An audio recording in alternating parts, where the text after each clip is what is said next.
कुंभ नहाने के लिए प्रयाग जाती है।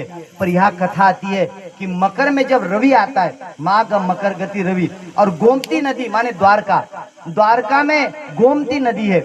गोमती नदी में जो स्नान करता है उसको हजारों करोड़ों बार, सहस्त्र माने हजारों बार श्री प्रयाग के स्नान का फल मिलता है। तो प्रयाग से 1000 गुना फल का है गोमती, गो नाम की नदी है। मैंने स्नान किया हूँ द्वारका में गोमती। वह गोमती चक्र आता है घर में, 12 गोमती चक्र और 1 शालिग्राम जिस घर में हो, और तुलसी के नीचे। ध्यान से सुनना मैया, चाहे आप बिटिया हो, चाहे किसी की पत्नी हो, चाहे बूढ़ी माता हो, चाहे जवान हो, माताओं को शालिग्राम की पूजा नहीं करनी चाहिए, पुरुषों को करनी चाहिए।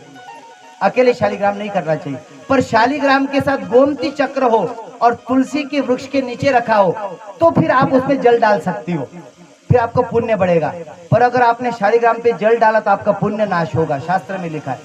हाँ, पर गोमती के चक्र हो और फिर शालिग्राम हो तो उससे पुण्य बढ़ता है। क्या बढ़िया बात है, यह है गौ का फल। आहा, महाराज कथा कहती है गौ के ललाट में सूर्य है, चंद्रमा है, अरुण, अरुण माने पहले सवेरे अरुण आता है, अरुणोदय होता है और फिर सूर्य भगवान आते। तो सूर्य चंद्र अरुण है, भगवान शिव विराजमान है। वो जो हुंकार करती है उसमें सरस्वती, हुआ वो बोलती है ना, अम्बा अम्बे, हाँ, तो उस हुंकार में सरस्वती है। गल के कंबल में, जो गल का कंबल होता है उसमें नागों का निवास है।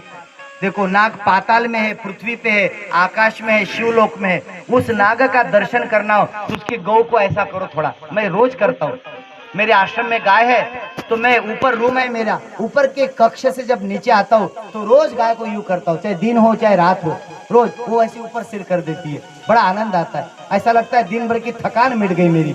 आहा, जहाँ गाय दिखे लगता है थकान मिट गई, सारी नजर उतर गई। तो जो गाय के कंबल को स्पर्श करता है उसको नाग पुण्य प्राप्त होता है। जिसकी कुंडली में सर्प दोष हो, नाग दोष है, होता है ना, सारे ग्रह एक तरफ आते हैं, राहु और केतु उसके तरफ एक तरफ कुंडली में, उसको बोलते हैं काल सर्प योग। ऐसा काल सर्प योग दूर हो जाता है गाय के या कंबल पे स्पर्श करने से। क्या बढ़िया बात बता रहा हूं, ध्यान से सुनो। आगे कहते हैं कि महाराज खुर के पृष्ठ में गंधर्व है, चारों वेद है, मुख में चराचर में तीर्थ है, और कामधेनु की स्तुति करने से ब्रह्मा जी ने कहा कि जो गैया का वर्णन करता है वो गोलोक का अधिकारी होता है। इसमें वर्णन है, गोलोक कौन जानता है? मैंने लिख के रखा है, मैं बताता हूँ। गोलोक किस किस को मिलता है, गौ की सेवा करने वाला किस किस को, तो नाम दिए। गौ के लोग कौन जाता है, गौ का अधिकारी कौन है? तो कहते हैं सुखदेव महाराज, भागवत में, ध्यान से सुनो। मैं माने सुखदेव महाराज, नारायण, नारायण माने भगवान नारायण। आगे कहते हैं ब्रह्मा विष्णु महाविराट, धर्म, धर्म माने यमराज, और शुद्र विराट, और गंगा लक्ष्मी सरस्वती, और तुम पार्वती। शिव जी कह रहे, हे पार्वती तुम जानते हो गोलोक को। और भगवान नर, भगवान नारायण, भगवान ऋषि कपिल, दक्षिणा यज्ञ नारायण, उनकी पत्नी अर्धांगिनी दक्षिणा, और ब्रह्मपुत्र वायु, वरुण, चंद्रमा, सूर्य, रुद्र, अग्नि, और कृष्ण मंत्र के उपासक। इतने ही लोग गोलोक को जानते, बाकी गोलोक सबको इसमें ना। और लिखा है शिव महाराज भारतीय वैष्णव। भारतीय वैष्णव क्यों बोला, मेरा प्रश्न है। इसलिए कि भारत में गाय है, विदेश में गाय नहीं है।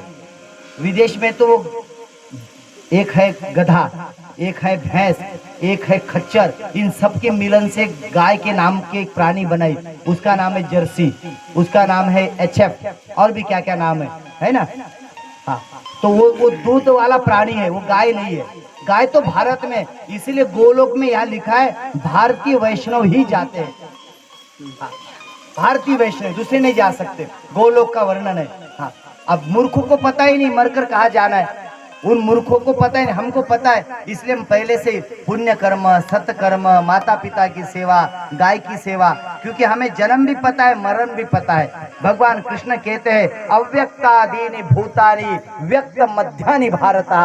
अरे हम आत्मा है, अव्यक्त है, मध्य में व्यक्त हुए, थोड़े से खेल किया, बाल बच्चे किए, 50 वर्ष जिए, और फिर बाद में अव्यक्त हो जाएंगे। तो पहले भी थे, आज भी है, बाद भी रहेंगे। ये हमारा स्वरूप है। हनुमान चालीसा में है क्या, चारों जुग प्रताप तुम्हारा, है प्रसिद्ध जगत उजियारा। तो जैसे भगवान पहले भी थे, बाद में भी, आज भी है, ऐसे ही हमारी आपकी आत्मा शाश्वत है। और वो शाश्वत आत्मा हमें कैसे प्राप्त होगी, जब हम गौ की सेवा करेंगे। तो आइए भगवान गोपाल का स्मरण करते हुए बड़ा सुंदर भजन जो तुमने आज